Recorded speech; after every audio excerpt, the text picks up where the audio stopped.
Right, great subject this evening. 5 property hotspots in Portugal. I'm really looking forward to this in the company of Peter van Noonen from the Portugal Company. Peter, how are you? Thanks for being here. Where are you in Portugal this evening? I always ask you that when we start, don't I? Yeah. Hey, Carl. Thanks for having me. Yeah, I'm doing very well. Hope you're the same. I'm in central Portugal. Um, Not sure if that's one of the hotspots. We will We'll look find into out. that later. I But think it is. I it think it is is. for My money's sure. on my money's on Silves at the moment. Yeah, so I'm in Pedro Grande, which is about half an hour south of Coimbra. Wonderful, wonderful. And some of the key themes tonight, and we will have a conversation more than a presentation. Those 5 hotspots will be revealed, but the great description from our webinar listing: lesser known, less expensive, yet highly promising locations in Portugal, offering a fresh perspective for those seeking something beyond the typical expat hotspots. Can't wait.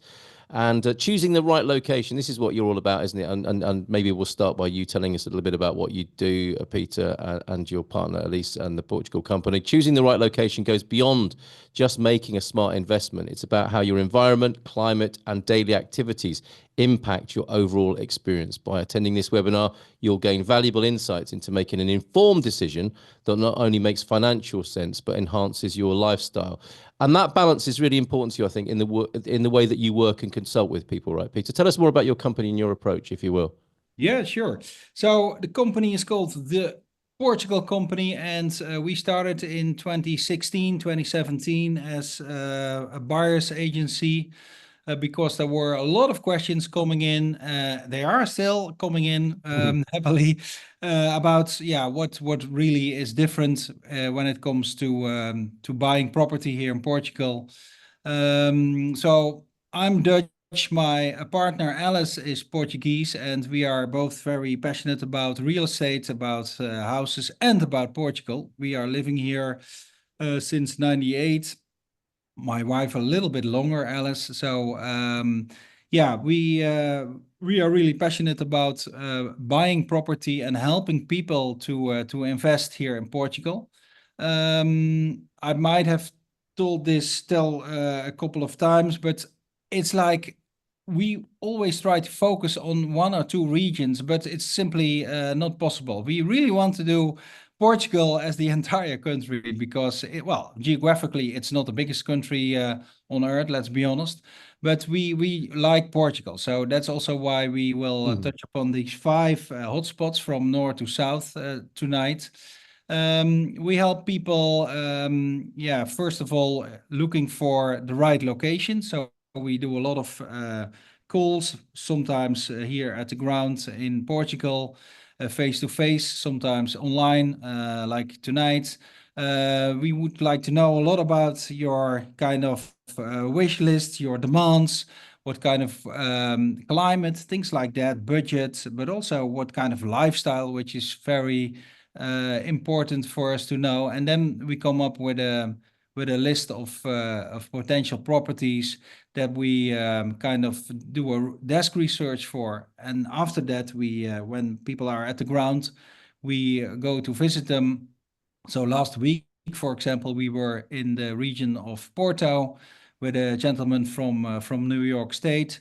Um, we had a lot of calls before, but we met here in Portugal and then visit all the properties. And yeah, that's what we do. So it's a very custom made, a very personalized approach. Yeah, I think we can add a lot of value during the process because for a lot of people, it's yeah, it's completely different than buying property back home, wherever back home is, of course. Wonderful. Okay, before we get underway, let me just remind everybody who might be watching this on YouTube later on. Thank you for subscribing to Expats Portugal and to join us on a Thursday evening. Become a premium member, and you can find out how to do that at expatsportugal.com. Peter, I think a key word then is immersive, isn't it, in how you work with people? But I want to go back to 1998. I mean, you've been here 27 years, right, here in Portugal. Yeah. Sorry if that's like a stark reminder, but you will have seen a lot of change in 27 years personally, to bring us right up to date in the exciting country that is Portugal now. Is it quite the contrast for you if you think back? Yeah, it's a big change. I landed in Alfama in Lisbon in '98, and back Wow. then Alfama was a bit dark and a bit bohemian style. Edgy. Not a lot of tourists over there. Nobody, well, they dared to go there, but it was not as popular as it was today. Yeah. Also a bit more poor. Yeah, it was a very nice experience. And that was '98. In the meantime, I also went back from Portugal to live and to work in the Netherlands with Alice, my Portuguese partner. And since 2016, 2017, we are full-time back here in Portugal, running the Portugal Company show. Wonderful, which I referred to as immersive, and you were describing that situation with a client there. And I think, after many calls and doing your research and finding out what their needs are at a distance, people join you, don't they? This is for people who want to work very closely and perhaps be shown around, and you get to know a lot about people in that way. Immersive, is that a good description? Yeah, it is, and of course, it also depends a bit on the people, on the clients. Sometimes, yeah, it really depends on what people are looking for, and also a little bit on characters, as you know what I mean. Yes, yeah, But it is really, yeah, we call it really custom made. yeah, I think it's not like, yeah, sending a couple of things from Idealista around and then booking a viewing. It's it's yes, much more than that. yeah, It also depends. I mean, things with buying property can be completely different. Huh? So a lot of people are asking like, hey, how many weeks or months does it take to finalize a buying process?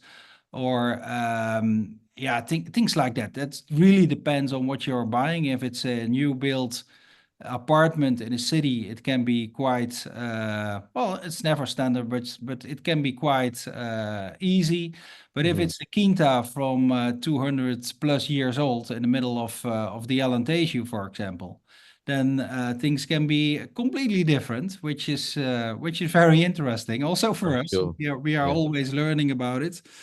Well, Yeah, fair so to it say, can you, be you've, diverse. you've seen a lot of scenarios, haven't you, in your time of doing this, which is great. So you've dealt with all kinds of situations, and you're there from start to finish for people.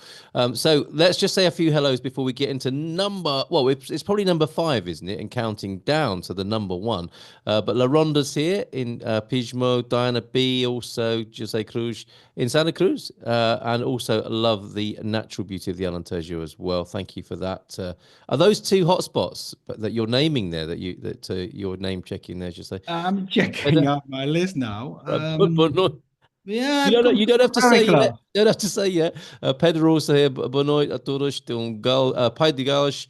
Now, Taumau. Storm on the way for early morning. So you as well on the Welsh side of things too. And is that a cavalier? I think that's a question to somebody who might have their dog with them this evening as well. See, pets welcome always on the Expats Portugal webinars. So your first selection then, please, Peter, if you will. Okay, and this is not a top five Okay, not from priority order. let's go from five to number one, but it's yeah, it's just five hotspots going from north to south. Hmm. And the first one is very close to Porto, which is of course the second capital the second, sorry, the second largest city of Portugal.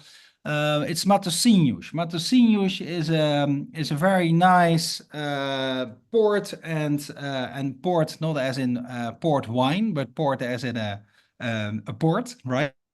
And fishing town, about 10 minutes, 10 kilometers north of Porto. It's very authentic still.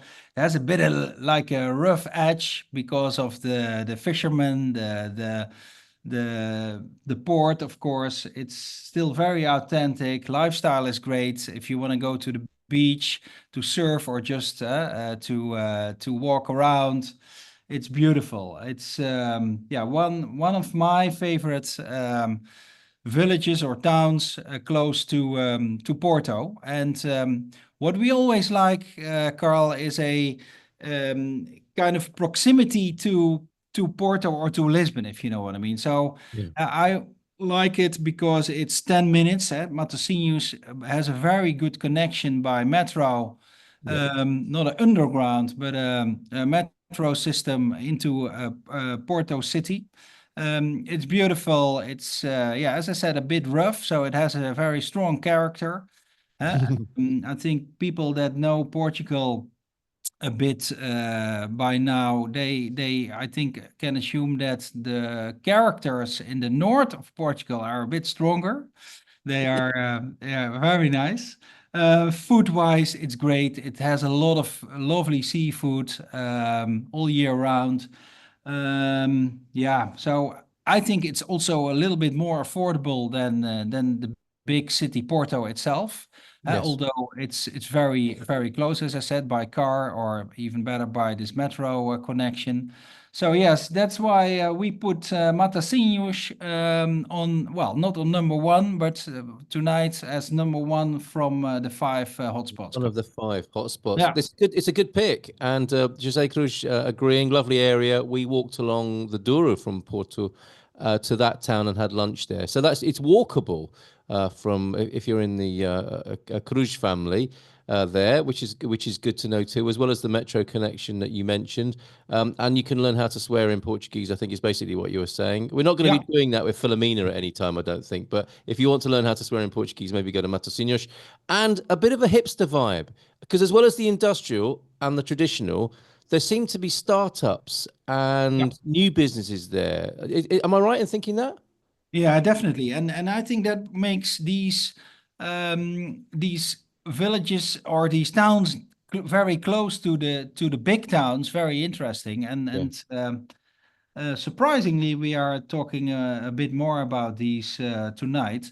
Um, yeah, I mean, and I'm not saying Porto is an established city, far from that. But I mean, if you go a little bit further, it also counts, for example, for Vila Nova da Gaia into the south of Porto, but definitely for Matosinhos up to the north. Yeah, it's a bit rough. It has a lot of new startups and techs. So yeah, there's a lot of things going on culturally, but also definitely from a business perspective. So also Yeah. for example, digital nomads or people that are trying to get involved in the startup scene here in Portugal. It's a very good location. I think Revolut have got an office there. Astrid, were you leaning in to add something about Matosinhos there? I was, and Jerry's a huge fan of that Is area. he? Right. Yeah, yeah, he's taken me for the lunch there a couple of times for to his favorite seafood restaurant or fish Well, restaurant, yes, and this is what I was going to ask. Why would it be one of Jerry's favorite places? If it's seafood restaurants, yeah, that's a must, isn't he's it, a for big Jerry? fan of fish, good Yeah, fish, a you big know fan that. of fish. Yeah, absolutely. So there you go. A fan. Jerry's a fan as well. Barry, of course, people are doing their research behind the scenes now. As soon as you're mentioning these top five places or hotspot places, Peter, people are looking at pictures. And Barry has looked very unvillagey, says Barry, more industrial and high rise. I think, to be fair, that's the port area, and ports are often like that, aren't they? Yeah, There'll be yeah. some industrial and high rise accommodation around the port area. You're probably talking about as you go further out in Matosinhos, yeah, to the older fishing village parts of the town. Yeah, yeah, right. So we were there last week as well, and indeed it has, and that's also what I meant to say with this a bit rough edge to it. It's maybe not the most beautiful part of Porto, but it's really nice. It's really, yeah. If you look a little bit further, if you know what I mean, then you definitely will find a lot of things. The area close to the beach is very beautifully redone by the government. Seafood, as Astrid is saying, is really really amazing. So don't expect a very sweet and lovely Portuguese town, if you know what I mean. Yeah, It's not there. gritty, gritty, But perhaps. yeah, yeah, but it has a lot of very nice things. And yeah, again, if you jump in the metro in 10 minutes, you are in the middle of Porto, Yeah. which is very, very beautiful. Superb location and an amazing bit of public art on the roundabout there, made of fishing nets, I believe, which is of course a nod to the traditions and the history of the Yeah, place. yeah. There you go, first selection. Let's move on to your second selection and hotspot, please, Peter. Yeah, so the second one is more in the middle of the country. It's the third largest city of Portugal, and now a lot of people think, oh, that's Coimbra. Yes, it is. Okay. Coimbra is yeah. I'm not supposed to say it's a second tier city, because second tier you also can explain like that it's yeah, not having the advantages like Porto or like Lisbon. But Coimbra has it all. It's such a beautiful city. If you go up to the old city, to the historic center, of course. Food wise, it's one of the best experiences you can have. If you go out of town into the serras, like the Serra da Luzin, or you just follow the river, the Mondego, a bit more inland. So it's a combination of a very vibrant city with a very, very nice cultural vibe. So it's one of the oldest cities in Portugal. We have a lot of old cities here, of course, but definitely Coimbra is one of the oldest. It has the oldest university of Europe, they say. Yeah. And it's amazing. So you can walk from let's say the old city where you meet with students or with fado singers in kind of a dark little alley, and then 15 minutes later you're a little bit lower in the lower part of downtown Coimbra, where you have a meeting with a CEO of a startup. So it has really a very nice different vibe. Maybe if we were saying Matosinhos is not the most beautiful town when it comes to architectural buildings, things like that. Coimbra is definitely very high on the list of beauties here in Portugal. Absolutely. Housing, which is of course very important here, is very interesting. In the middle of the old historic center, there are still very interesting things to find for people that have the courage to do a nice renovation job. But there's also a lot of new builds going on. So there are nice modern family houses, townhouses, or also apartments. Price-wise, it's still, well, I'm not using the word cheap, but it's a little bit more affordable than Lisbon and Porto. Although what we have seen the last couple of years, I must say that prices in Coimbra are also increasing, of course. Yeah. So there is also a kind of scenario which you can think of being very close to Coimbra, because they are also making a new metro connection into Yes. the Yes. villages to connect the villages just outside of the bigger town. So that might be also a very good scenario for people. Very good. Debbie can tell us that the weather there was great today. I think, did you describe it as a hot day? I think it was getting up to 16, 17, 18 possibly. Yeah, hot day in Coimbra. Nice break from cold and rain, absolutely. And yes, it's central Portugal, really, isn't it? And it does get warm in the city there. Lots of other great feedback coming in about Coimbra as well. Barry spent a lot of time in Coimbra. Very nice place with wonderful student culture. I mean, that's an overwhelming energy, isn't it, of the place? It has the cosmopolitan sort of bohemian student atmosphere Yeah. and all that might bring. Used to represent a company located there, says Barry. Coimbra, also very cool, close by, Yeah. isn't it? Says Jose Cruz. Thank you for that as well. Good value you also add there. And Debbie's saying rental prices in Coimbra are going up exponentially. I'm very blessed to have a reasonable rent. A little bit more about the city structure, Peter, as I've experienced it. You mentioned downtown, the historic town. There's the other side of the river, isn't there? And then there's the other bit, the Alma, near the football ground. It's like a city of three parts in a way. Is that how it occurs to you as well? Yeah, maybe. Yeah, well, maybe even more. I mean, if you really look into the center, and if you go there right now, or not right now, but I mean one of these days, then it's hard to get into the center because they are working on a lot of infrastructure projects. Yeah. And maybe planning is not the strongest point of the Portuguese, if you know what I mean. So, but if you're there, it's very nice. So indeed, the historic center, it's a bit on the highest part of Coimbra, which has also this beautiful university library and this beautiful square. But also there are a lot of other parts, as you are mentioning, Carl, that are very interesting. And maybe they are not in the center, but they are also very interesting for people that living there, that are going to the university. Something really to mention is the healthcare. The university hospital is very famous. So there's a lot of startups in the medical and tech industry nowadays. So Yeah. that's really interesting. Yeah. Wonderful. Yes, and that brilliant infrastructure that you're mentioning, that the transport out towards Lausanne and that area into the smaller villages. There's a fabulous beer festival there every year. There's an erotic museum. So I'm told about these things. These are just things that people have Yeah. mentioned to me about Yeah. Coimbra, and it's amazing scene there. Fantastic, Peter. Number 3, please.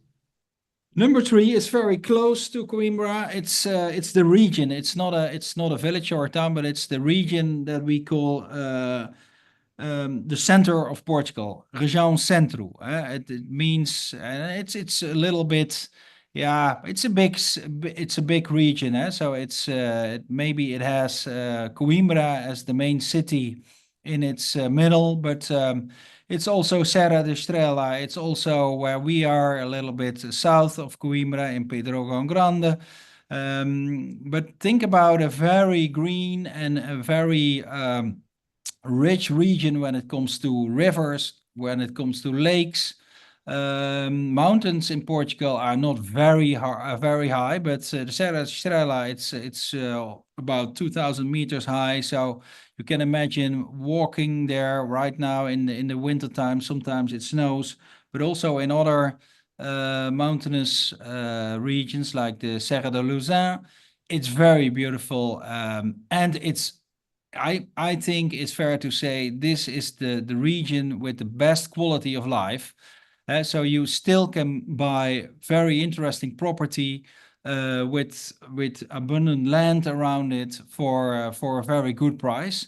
And of course, 10 years or even 5 years ago, things were more affordable.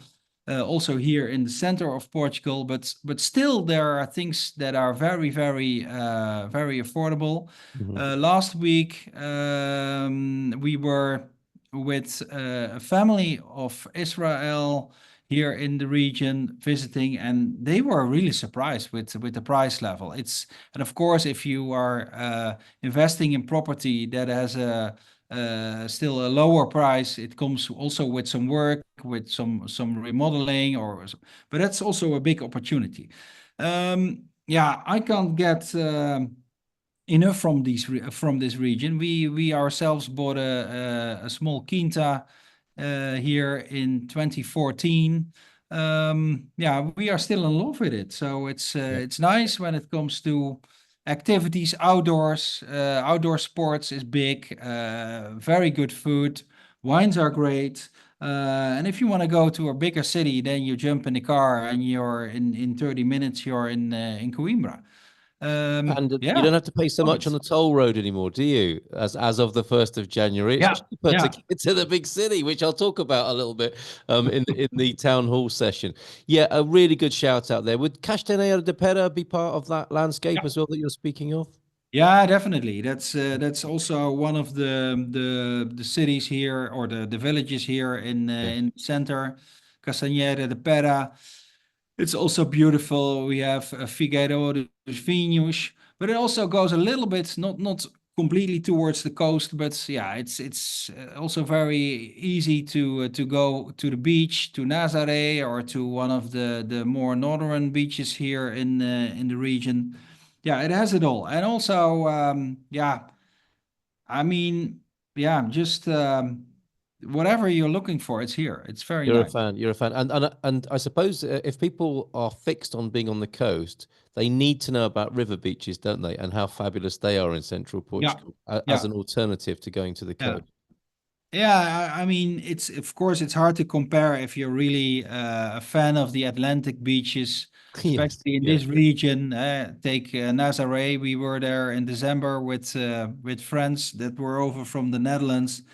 Yeah, of course, a river beach is hard to compare with with yeah, Nazaré, but yeah, just for walking, just for swimming, it's really beautiful, yeah, and you're really the only one there. I mean, that's really something that still surprises me after all those years. Sounds a yes. bit cliche, sorry for that, but I mean, in July and August, of course, there are families over there doing a picnic and kids are swimming and whatever. But if you go there for the rest of the year, there's literally no one there. So it's Yes, just absolutely you and wonderfully your true. friends or whatever. It's cool. It's very nice. Superb. Castanheira de Pera does have a massive lagoon, doesn't it, with a wave machine? But you're right, it doesn't compare to Nazaré, but it does have a great beer festival, I'm told again, as well by sources. Um, Excellent. That's number three. So the regions, Centro de Portugal, Yeah, yeah, you're talking about there. And also going back to Coimbra, thanks, Debbie. I have the best here in Coimbra talking about healthcare. You mentioned healthcare. And so does yeah. my dog. Dazzle also has some great healthcare in Coimbra. So number four, please, Peter. All right, so it's a little bit to the south, south of Lisbon. There is this lovely town called Alcochete. So geographically, if you pass the Vasco da Gama bridge, the this very long bridge to the south, and you take the first exit from the bridge, you go to Alcochete. So it's about 20-25 minutes south of Lisbon, at the south bank of the Tejo, of the Tagus River, and it's still a very authentic village, and of course a lot of fish restaurants because because of the proximity to the river. Um, it's great when it comes to food and wines. Huh? So it's in the middle of this Setúbal area. It's in the Setúbal region where they make perfect wines.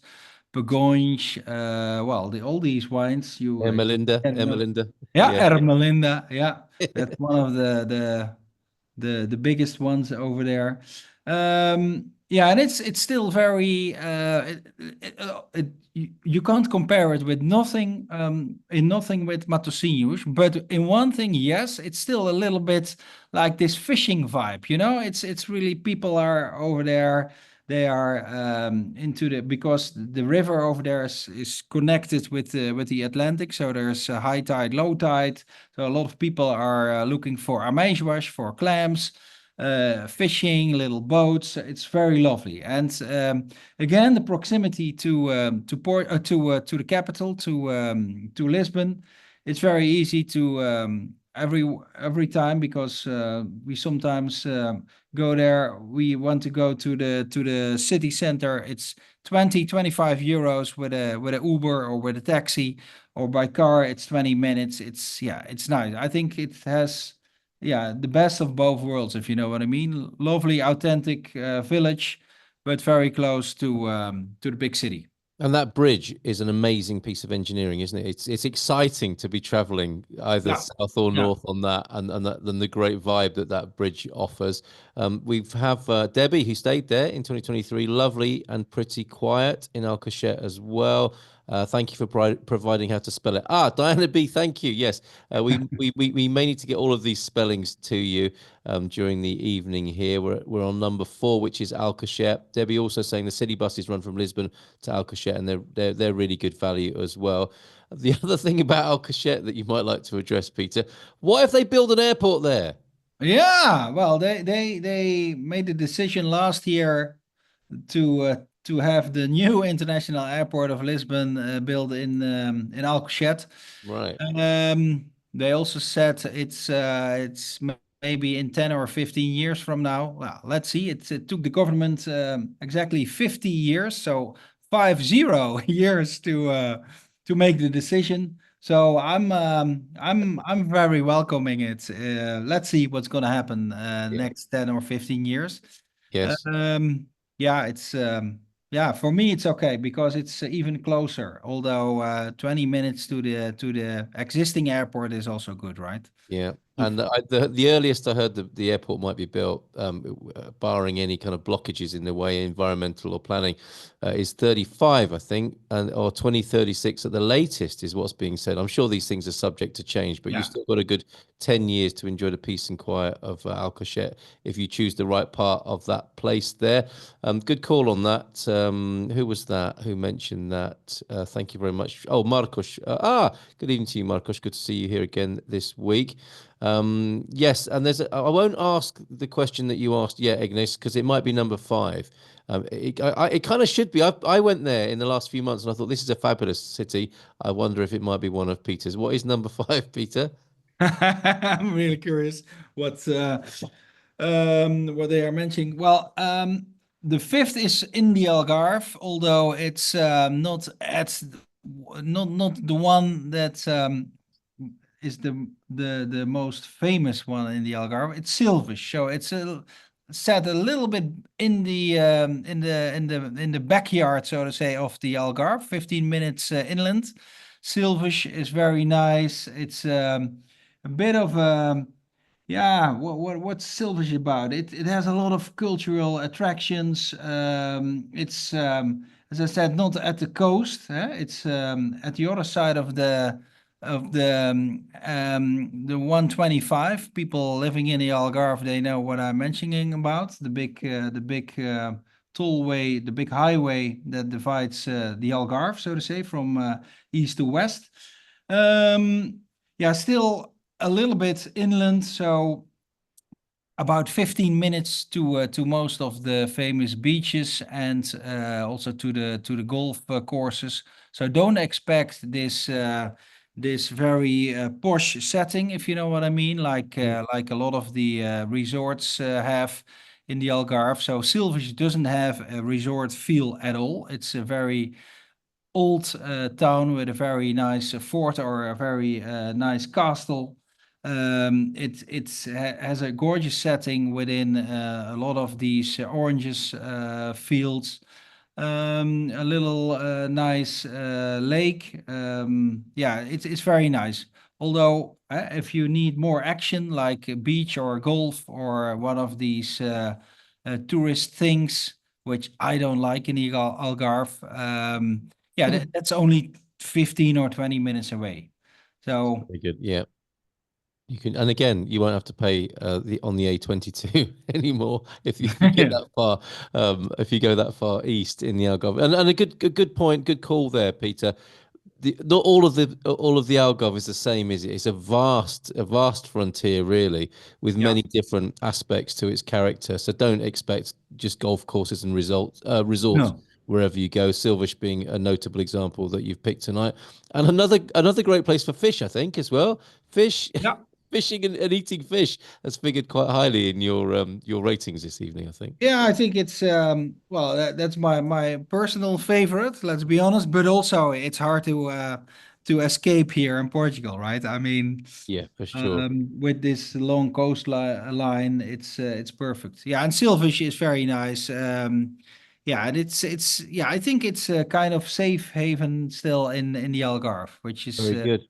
makes it Very for good. me very nice. Thank you. So Matosinhos, Coimbra, central area generally, Alcochete and Silves. The one that Ignis said is Santarém, which I'm guessing must be in your top 10, if not in your top five, Oh right? yeah, and Santarém is yeah, definitely. It's very interesting. It's a little bit yeah, we passed it this morning by car because Mm, we are traveling a lot from Alcochete to the central region. yeah. So yeah, Santarém, I think it's more or less the south of the central region, so to say. It's Yeah, very yeah. Fair point. yeah. Yeah, a great little city. Agnes, thank you for mentioning that. We will stop the recording in just a moment. If you're watching on YouTube and you want to join this more intimate gathering and be here for the recording, sign up as an Expats Portugal premium member. Thanks for being a subscriber, by the way, and watching on YouTube to get the full experience of Expats Portugal and discounts on the services of the professionals who are featured in the business directory. Become a premium member. Look at those packages at expatsportugal.com. A good point made by Peder earlier on, who was disappointed looking for reasonable price small holdings in the Alentejo. They were either very expensive or just a pile of stones as an excuse for a house. Is that to do with the inventory there? If someone's done the work, they're charging a lot of money for it, and there's a lot of underdeveloped property. Is that what Peder's describing there? And might he be better off in central, as you were highlighting earlier on? Yeah, I think that's what you see in regions like the Alentejo, but also in the central of Portugal. Things are becoming, yeah, it's still affordable if you compare it to pricing in other countries of Europe. Hmm. Alentejo, the center, yeah, things are not as cheap anymore as 5 or 10 years ago. And yeah, we always say there's a lot of opportunistic pricing here in Yes. Portugal. So people, they think they have the most beautiful ruin, and they will ask, I don't know, 250,000 euros for it because it has a lot of potential. Yeah, sure, but this lot of potential also comes with 5 years of hard work, you know. Yes. Yeah, so it has two sides, and but still, also in the Alentejo, there's very interesting things to find for very reasonable prices. And coming back to what you do as the Portugal company, in those sort of situations, you are seeing the trends, you are seeing if people are taking advantage, and you and Alice get in there and negotiate on behalf of the client, having found some decent properties. Yeah, definitely. That's what we do. We compare it, and of course, we come with a lot of experience. So I'm not saying we do taxations of property because that's really complicated sometimes here in Portugal. Yeah, but yeah, I mean, there is no way of buying an old ruin anymore for 50K with a Mhm. lot of land. I mean, sometimes we are talking to people and also kind of managing expectations, if you know what Yes. I mean. And Yeah, it's yeah, for sure. also you want to have all the utilities. A couple of years ago, especially during the COVID period, with a reason, of course, people were looking more and more for living off grid and things like that. Um, but hey, if you want to get connection to the mains, you have to pay for it, or have to pay to the town hall to get a connection. It's paid per meter, so you know it's yeah, it comes with a price tag nowadays. But Yep. still, again, always our point is compare it with other countries in Europe or even with other countries here in the south of Europe. I think there is still a lot of things to find, which is very nice and very well affordable. Very good. Okay, find out more about the Portugal company and book a consultation in the Expats Portugal business directory at expatsportugal.com. Peder saying, yeah, too hot probably in the Alentejo. And that was a point that was made earlier on, I think, by Barry. Good value in central, but there are ranges in the temperature, so sometimes a little bit more a bit colder and a bit hotter than you might experience in the coastal areas or in the big cities. Peter, great job tonight. Always fascinating and fun to talk with you and our shared love and passion for Portugal. Yeah, thank you, Great Carl. conversation tonight. Great. Thank you very much. If you all stick around for a little bit longer, and for anybody who wants to ask a question off camera, we can do that for them. So thanks again. Much appreciated. All right, thank you.